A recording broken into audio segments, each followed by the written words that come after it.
بەرزبوونەوەی ڕێژەی هەڵەوسان لە ساڵی 2022 یەکێک بوو لە مەترسیەکانی بەردەمابووری جیهان لە نویشاندا عێراق و هەرێمی کوردستانی گرتەوە. لە 12 مانگی ئەم ساڵ ڕێژەی هەڵەوسان لە شارەکانی هەرێمی کوردستان ڕێژەیەکی کەمی بەرز بۆتەوە، بەڵام لەولاوە گرانی نرخی کاڵەکان هێزی کڕینی کڕیارانی لاواز کردووە. بەرزبوونەوەی نرخی بەرەمەکان بەهۆی جەنجی ئۆکرانیا و بەرزکردنەوەی بەهای دۆلار بەرامبەر دینار دۆخەکەی بەرەو ئاقارێکی دیکە برد. ئێستاشی لەگەڵدا بێت دۆخەکە لەق بووە. فرۆشاران و کڕیاران ساڵی 2022 بە ساڵی گرانی ناودەبەن و ترسیان لە گرانبوونی زیاتری نرخی کاڵەکان هەیە بۆ ساڵی داهاتوو. لەبارەی ڕێژەی هەڵەوسان و بێکاری و هەژاری، سیروان محەممەد سەرۆکی دەستەی ئامار دەڵێت هێشتا دۆخەکە نەگەیشتۆتە ڕادەی مەترسیدار، بەڵام پێویستە پلان و بەرنامە هەبێت. کاکسیروان ئەمساڵ بەرزبوونەوەی ڕێژەی هەڵەوسان تەنجی بە ئابووری جیهان هەڵسنی. هەرێمی کوردستان و عێراق لەم ناوەندەدا بابەتی ڕێژەی هەڵەوسان چۆن؟ طبيعي خۆی کاریگەری هەبووە بە شێوەیەکی گشتی، بەڵام ئەوەی لە عێراق یان لە هەرێمی کوردستان ئەوەی مەطلبمانە جیاوازیەکەی لەگەڵ جیهانە ئەوەیە کە لە جیهاندا هەموو شتێک لەوێ لە بانقەوە بە قەرز وەرەگیرێت. لە کاتی کۆڤید بە تایبەتی ئەو مۆزوعی گرانی نرخی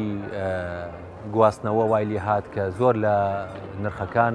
زیایان کرد لەسەر ئەو شوێنانە ئیش نەما لە وڵاتان، ئەمە وای کرد کە خەڵق نەتوانێت قەرزەکەی خۆی بات. ئەمە کاریگەریەکەی هەبووە لەسەر مۆزوعی هەڵاوسان. لای ئێمە زیاترین مۆزوعی داخستنی ناو بازار بوو، داخستنی کار بوو. ئەوە وای کرد کە کاریگەری هەبێ لەسەر ژیانی خەڵق، بەڵام بە شێوەیەکی کەمتر بوو لە بەراورد بە وڵاتانی جیهان. ئەگەر سەیری ژمارەی هەڵاوسان بکەین و زیابوونی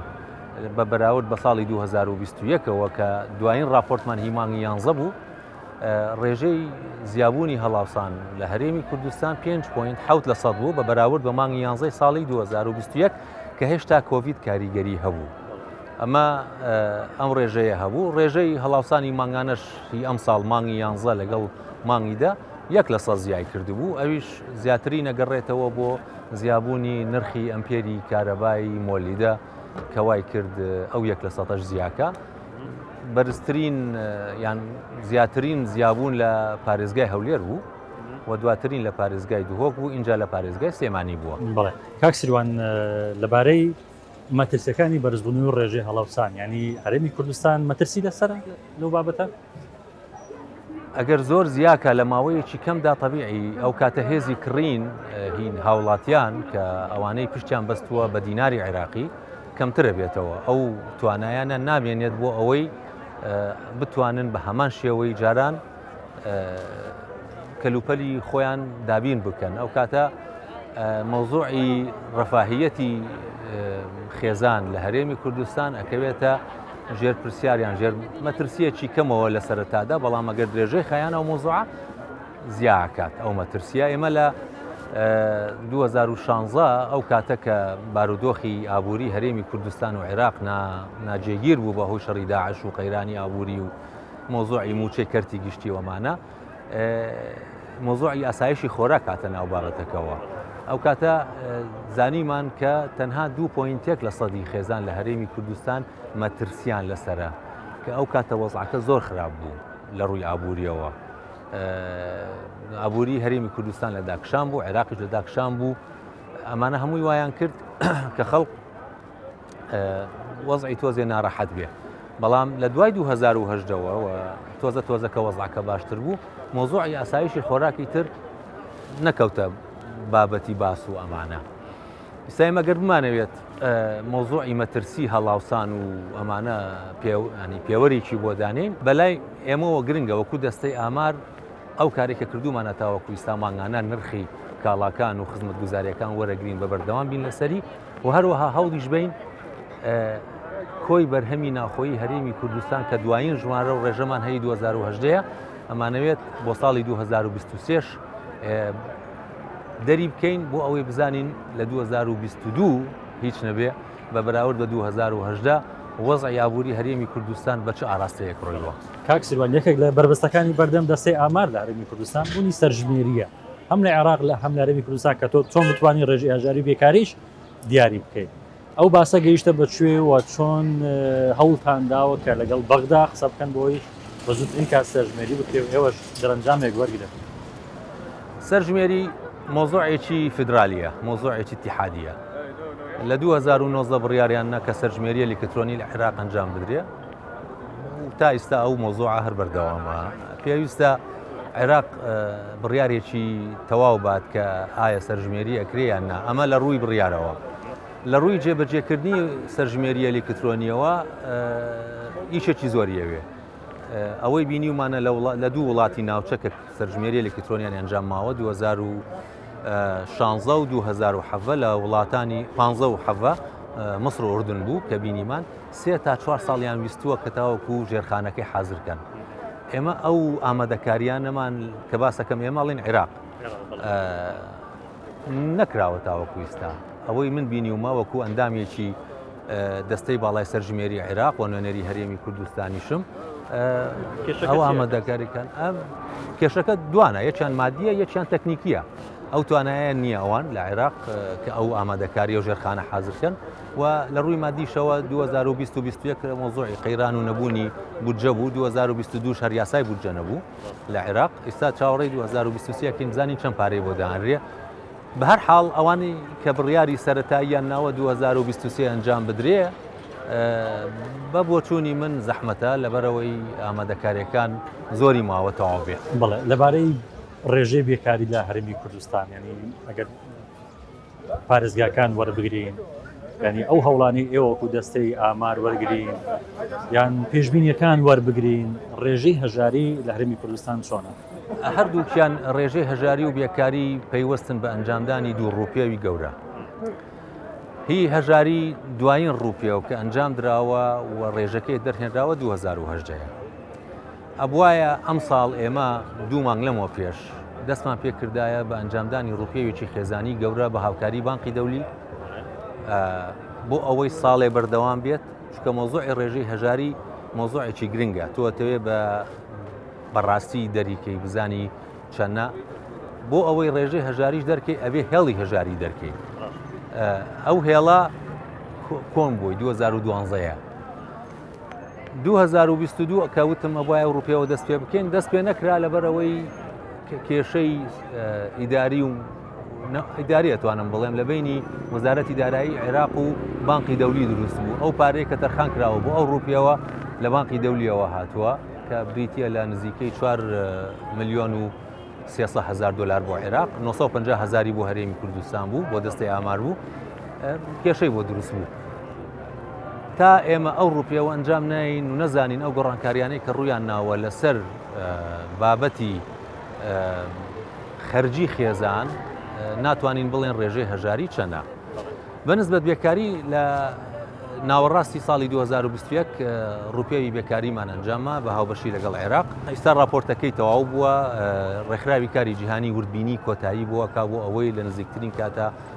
بۆ ساڵی 2021 بڵێن هەرچەند ئێستا بەرە 2023 ڕۆین بەڵام 2021 بە بەراورد بە 2007 کە دوایین ڕووپێومان ئەنجام دە تایبەت بە بێکاری ئەتوانین بەراورد دێ بکەین کە چەند گۆڕانکاری بەسەر هاتووە ئەتوانم ئێستا پێ بڵێم دوو ڕێژەی زۆر گرنگ هەیە کە بۆمان دەرکەوتووە لەو ڕووپێەوە یەکیان ڕێژەی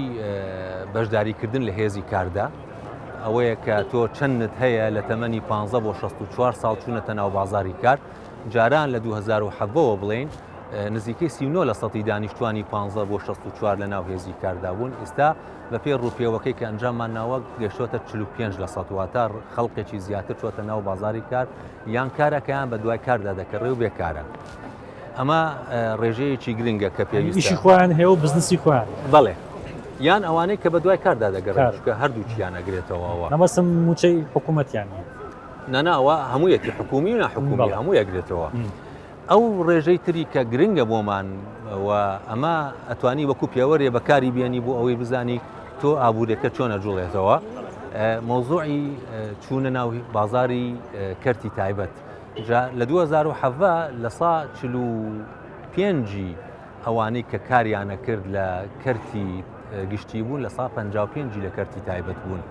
لەو گروپی تەمەنە ئێستا لەم ڕووپێەوەی 2021 بۆمان دەرکەوتووە کە 61 لە سەدی ئەوانەی لەو گروپی تەمەنەن و ناو هێزی کاردان لە کەرتی تایبەتن زیای کردووە هۆکارەکەی چییە زیادکردنەکانی ئایا پرۆژەکانە ئایا بژانەوەی ئابووری لە طبیعی تۆ هەر پرۆژەیەکی تازەی گەورە ئەنجام بی یان مامناوەند ئەنجام بی ئەوە وایە کە تۆ هەلی کار زیاکە لە هەرێمی کوردستانەوە ئیتر خەڵق ڕوە کاتە کەرتی تایبەت ئەمە هۆکاری یەکەمە. هۆکاری دووەم نەبوونی دامەزراندن لە کەرتی گشتیە کە تۆ وای کردو خەڵقی تر بە دوای کاردا بگەڕێ لە کەرتی تایبەت. ڕێژەی بەشداریکردن یان ڕێژەی کارکردن لە کەرتی گشتی لە 45% دابەزیوە بۆ 38.5% لە کەرتی گشتی. ئەمە نیشاندەرێکی باشە کە تۆ ئابوووریەکەت لە کەرتی تایبەت خەریکە جێخۆیە بینێتەوە بەڵام کارێکی زۆریش ماوە هێشتا بڵێ. کاکسیروان نەبارەی GDP ئاستی بەرهەمی ناوخۆیی لە هەرێمی کوردستان ئێوە تا چەند کارتان لەسەر ئەو بەشەش کردو چکە بەشێکی گرنگەوە ئێوە تۆڵی مانگانە راپۆرتی خۆتان لەسەر بابەتە. ئەمە خاڵێکی گرنگە. تۆ ئابووری هەر وڵاتێک بە چیە پێوری هەیە یەک فاکتەری هەیە BPP ئەویش مۆزوعی کۆی بەرهەمی ناوخۆییە GDP. ئەمە لێرە بەرهەمی هەرێمیە لە هەرێمی کوردستان. دەرهێنانی ئەم ڕقەمە زۆر ئاسان نییە. ئەبێت تۆ لە سەکتەرە ئابوووریەکانی کە داخڵیانەکەی هەمووی داتاکانت هەبێ. یەکەم ژمارە یان ڕەکەم ڕێژەیە کە دەرمان هێناوە لە هەرێمی کوردستان 2012 بوو. دواییان لە 2010 بوو کە بەم نزیکانە چەند مانگی لەمەوە پێشڕامانگەیان دوای ئەوەی کە لەگەڵ دەستگای ناوەندی ئامار کارمان کرد. ئەوەی ئێمە هەمانە عێراقی شەیەتی ئەوەی عێراقی شەیەتی ئێمە هەمانە بە هەمان شێوەیە. لەبەر زۆر هۆکار نەبوونی بودجەیە نەتوانین بارودۆخی ئاساییشە شەڕە ئابووری ئەوانە هەمووی کاریگەری هەبووە لەسەر کۆکردنەوەی ئەو داتایانە. بە هەر حاڵ لە 2012 کە ساڵێکی یعنی ئاسایی بوو بۆ هەموو شتێک بەرهەمی ناخۆی هەرێمی کوردستان ئەگەر نەوتی لێ دەربێنی نزیکەی 27 تریلیۆن بوو 27 تریلیۆن دیناری عێراقی. 2018 کۆی بەرهەمی ناخۆی لە هەرێمی کوردستان بە کەرتی خزمەتگوزاری نەوتیشەوە نزیکەی 32 تریلیۆن بوو واتە 5 تریلیۆن زیای کردووە و ئەمەش پێوەرێکە بۆ زانینی ئاستی ئابووری تۆ کە چۆنە ڕوە ئایا بەرەو باشیە ڕوایان بەرەو خراپی ئەڕوا. طبیعی لە ئەغلبی وڵاتان ئەوە وەکو پێوەرێکیش بەکارێت بۆ زانینی خۆشگوزەرانی خێزانیان تاک لە وڵاتەکە. دۆخی بازار لە 2022 کاریگەری هەبووە لەسەر توانایکردن و تەنانەت ساغبوونەوەی بەرهەمەکانیش. کاسبکاران و فرۆشاران دەڵێن بە درێژایی ساڵ نرخی کاڵاکان ڕوو لە بەرزبوونەوە بووە و بەردەوامیش لە ڕوویکڕینەوە هاوڵاتیان دەستیان بە گیرفانیانەوە گرتووە. هەمووی گران بۆ فعلی خۆراک ئەوەی سەر پێشتر بە 50,000 بیسە بە 55,000 بە 55,000 بیسە بە 58,000 و 57,000 ئەوە شتەکە ئەوە بازاری والێ کردووە. هەمووشی خەڵکە فەقیرەکە تیاچی خەڵکە فەقیرەکە زەرمەندە بێ. ئەو ساڵ فەقی هەبوو لەگە پار و پێدات ئەو ساڵ کڕون و فرۆشتن بڕێک هەبوو بەس بەڕاستی گران بوو یعنی موادەکان گرانە ڕوو لە گرانی هەمووی یعنی تقریبا ڕۆژ بە ڕۆژ ئەشیا بەرەو گرانی دەچی. بداية لبدوي بلن زريبة بوا دوقات وسيقات وجمرك زيادة كت بازار يعني جولكتنا بس جولكي خفيف وزور لبد أشياء قرانك خلقك يعني زور تناقضي بلان لقى دولار برزونوي هل يقدروا يرامو بلاستي أشياء زور جرام بوا ندكري ندبروشه أول بدولار معملي دكا زور زلدتي أول كبدولار دكري ودوا بدينار دبروش حزلتي يدي بازارك زور خراب عاليا بالنسبة بازاري وصارك بلاستي برزون زمي دولار وضعي زور لما شوان زەرەی بەمەش گەیاند و بە خەڵکی هاوڵاتیش زۆر گەیان بە عام نرخ گران بووە. بەڵێ ئەم ساڵ لەگە لە بیدایەتی 2022 بە تاکید هەموو شتەکان گران بووە. ئەویش هەموو هۆکارەکە دۆلارە هیچ شتێکی نییە چکە بازاری کوردستان و عێراق بەگشتی دۆلار حکمی دەکاتن. ئەو حەقیقەتێتی والله بازارە ئێستا فترەی ئێستا عیبی نەبوو یعنی دۆلار لە یەک قیاسی بوو بە 148 بوو بازارەکە ینی بازارەکە هەبوو خەڵک ڕۆژێ باەندێ بە کەسابە دەکرد بەس خاستن لەو فترەی ئەو تەقیبرێ و 4-5 ڕۆژە بازارەکە بڕک ینی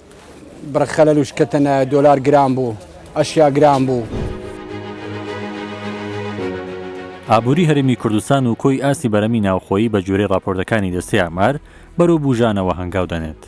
لە هەمان کاتدا ڕخساندنی هەلی کار لە کەرتی تایبەت هەنگاوێکی باشی ناوە بە جۆرێک پشتبەستن بە دۆزینەوەی کار زیادی کردووە لە بەرامبەر دامەزراندن لە کەرتی گشتی و حکوومەت گەیشتۆتە بەرزترین ئاست. سەرۆکی دەستەی ئامار پێی وایە ساڵ لە دوای ساڵ بەشداری کەرتی تایبەت لە بوژانەوەی ئابووری و بەرزکردنەوەی ئاستی بەرهەمی ناوخۆ دەچێتە پێشەوە. کاکسیروان بابەتێکی دیکەوی ژمارەی دانیشتوانە لە هەرێمی کوردستان کە بەشێکی ئابووریش بەشێکی زۆری ئابووری پەیوەندی بە ژمارە دانیشتوانەوە لە هەرێمی کوردستان ژمارە دانیشتوان گەشەکردنەکەی ڕێژەکەی چۆن بۆ زیادی کردیە کەم لە 2009 تا 2020 کە خەماندنێکمان ڕاگەیان بۆ کاتە ڕێژەی گەشەی ساڵانە لە 2.8ەوە بۆ 2.2 دابەزیوە ئەوە بە پێی پێشبینیەکانی ئێمە بە پشتبەستن بۆ داتایانەی کە لە بەردەستایە لە ڕووپێوەکان ئەمە یەک دوو لە ئەم ساڵ ئیشمان کرد لە بە هاوکاری سندوقی نەتەوەی گرتوەکان بۆ دانیشتوان بۆ ئەوەی خەمڵاندنێکی تازەی دانیشتوانی هەرێمی کوردستان تا 2040 بەدەست بێنین بە حکمی ئەوەی لە دوای ساڵی 2013ەوە کە راپۆرتەکەی پێشووترمان ڕاگەیان چەندین ڕووپێوی گەورەمان ئەنجام داوە چەندین داتای گرنگمان بەدەست گەیشتووە و نیشاندەری گرنگ وەکو ڕێژەی پیتاندن قەبارەی خێزان مردنی مناڵ ئەمانە هەمووی بەدەستمان گەیشتووە راپۆرتەکەمان تەواو کردووە و ینی لە ماوەیەکی زۆر نزیک دەڕایەگەینین لە پاریش راپۆرتێکی کەمان ڕاگەیان بر سەراسی هەرێمی کوردستان بوو ئەوەی تازەکە کە کردومان لە سەراسی پارێزگاکانەوە لە سەراسی قەزاکانە بەگشتی ڕێژەی گەشەی دانیشتوان لە هەرێمی کوردستان کەمترە بێ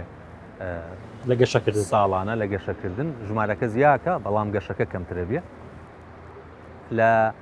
ساڵی 1970 کە دوایین سەرژمێری گشتی لە عێراق ئەنجام دراوە قەبارەی خێزان و ژمارەی دانیشتوان ئەو کاتە بە بەراورد بە 10 ساڵی پێشووتر 2 بەرامبەر بووە ئەوە لە عێراق باو بوو کە تۆ عەفو 20 ساڵ جارێک تۆ ژمارەی دانیشتوانت 2 بەرامبەرە بێ ئێستا بەو ڕێژەی گەشەی هەرێمی کوردستان تایەتی لە 2040 وای لێیەت کە تۆ پێویستیت بە نزیکەی 38 ساڵە بێ بۆ ئەوەی ژمارەی دانیشتوانت 2 بەرامبەر بێ واتە ڕێژەی گەشەکەت کەمترە کاتەوە ئەمە ئەگەڕێتەوە بۆ زیاتر لە چەند ساڵی ڕابردوو ڕێکارەکانی ڕێخستنەوەی خێزان لە هەرێمی کوردستان زۆر بەربڵاو بووە خێزان لە ڕووپێوەکانمان دەرکەوتووە کە خێزان ئێستا حەزەکە لە 1 یان 2 مناڵ زیاتری نەبێ و ئەشێوێت ماوەی بینی مناڵی یەکەم و دووەم لەو خێزانانەی کە 2 مناڵیانەوێت ئەوێ ماوەکەی زیاتر بێ بۆ ئەوەی بتوانن بە باشترین شێوە مناڵەکانیان پەروەردە و گەورە بکەن باشە کاکسیرۆن بابەتی کەمکردنەوەی منداڵ با بڵێن بچووکردنەوەی قەبارەی خێزان پەیوەندی بە دۆخی دارایی و ئابوووریەوە هەبووە یان پەیوەندی بە ئاسی ڕۆشنبیری خەڵکەوە هەبوو بۆ نمونە هەیە ئەڵێ دەمەوێت مناڵ کەمکەمەوە لە برەوەی کۆنتترۆلی ناو خێزانەکەم بکەم ئەمە هۆکارە سەرچێکەیە ئەمەیە کە تۆ ئێستا بینین وڵاتانی ئەوروپیان وڵاتانی پێشکەوتوو لەبەرەوەی تۆ بژێوی ژیان گۆڕانکاری بەسەر هاتووە جاران تۆ ڕەنگە پێویستت بەوە نەبوو مناڵەکەت لە قوتابخانەی تایبەت دانیت ڕەنگە پێویستی بەوە نەبوو کە خزمەتگوزاری تەندروستی تایبەت بۆ خۆت دابین بکەی ئەتوچیتە خەستەخانەی حکومی و ئەویشت جێبەجێ کرد ئێستا خەڵک بۆچوونی گۆڕاوە لەسەر مۆزوعە ئەوە وای کردووە لە چەند ساڵی ڕابردوو خێزان بیر لەوە بکاتەوە کە مناڵەکانی کەمتر کاتەوە بۆ ئەوەی بتوانێت پەروەردەیکە و هەروەها مۆزوعی سەکەنیش ینی تۆ ئەتەوێ ژن و مێرد کە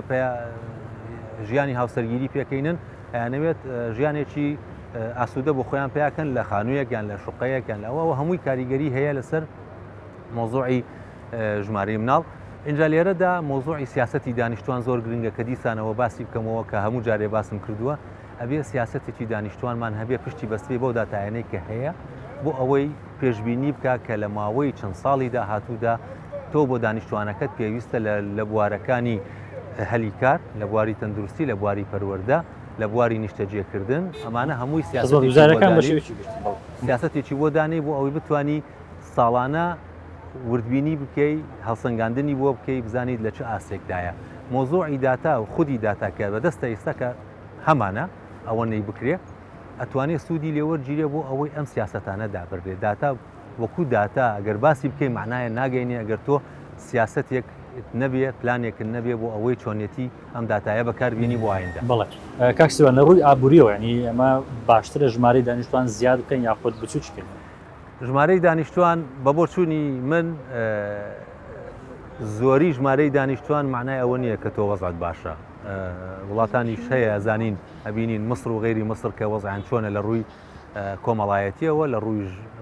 هەژاریەوە لە ڕووی بێکاریەوە ژمارەی دانیشتوان ئەوەی مەطلبمانە ئێمە لێرە کە بڵێن یان ڕێژەکەی ئەوەی گروپی تەمەنی 15 بۆ 64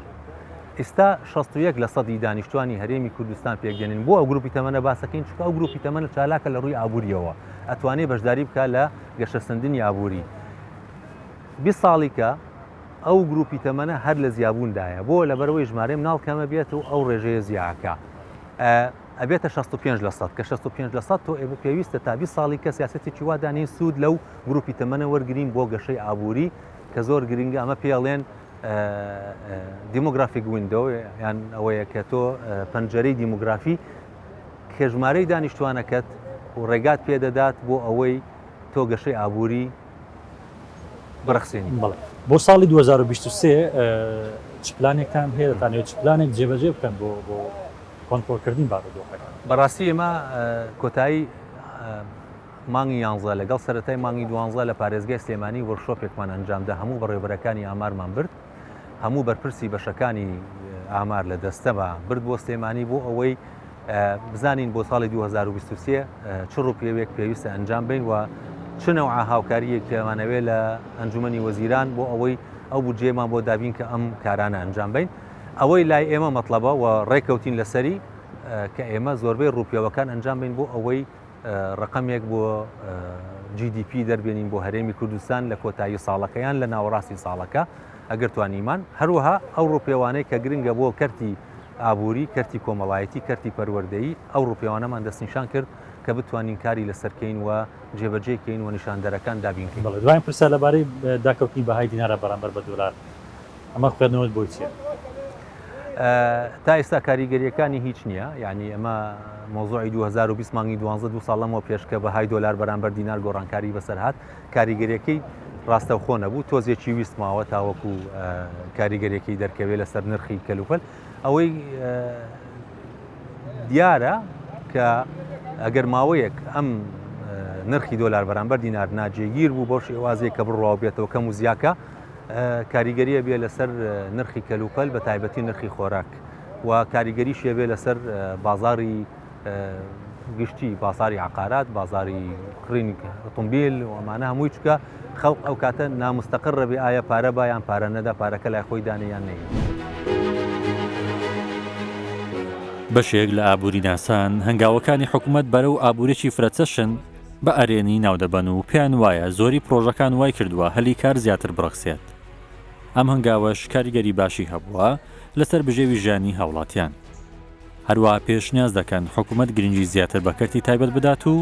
لەو ڕێگەیەوە سەرچاوەکانی داهات زیاد بکرێن و ئابووریەکەشمان بەهێزتر بکرێن. ئێستا لە قۆناغێک داینەکە قۆناغی شۆکمان تێپەڕاندیە لە قۆناغێک داینەکە حکوومەت هێرمی کوردستان دەزانی مامەڵە لەگەر قەیرانەکاندا بکات سەبارەت بە بەرزبوونەوەی نرخی کاڵا و شمەک و بە تایبەتی خۆراک و دەرمان حکوومەت هێرمی کوردستانیش یەکەم جار بوو لە مێژووی حکومڕانی خۆی باجی لەسەر هەندێک کەلوپەلی خۆراک لابرد بە مەبەستی کەمکردنەوەی قەیرانانەوەش کاریگەری ئەرێنی هەبوو لەسەر ئەوەی کە دۆخی هاوڵاتیان بەرەو خراپتر نەڕوە هەرچەندە نەیتوانی 100% کۆنتترۆل بکات چونکە بەرزبوونەوەی نرخی خۆراک و بە تایبەتی جەنجی رووسیا ئۆکرانیا وای کرد نرخ بە هەڵاوسانی جیهانی بە شێوەیەکی مەترسیدار بەرز ببیتەوە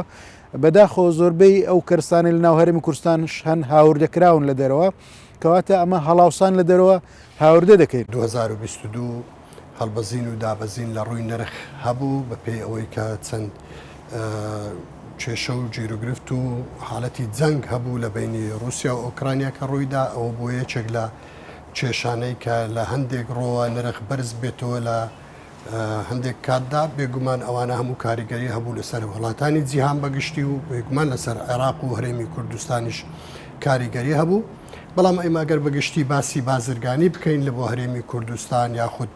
وەزعی ئابووری هەرێمی کوردستان و عێراق لە 2022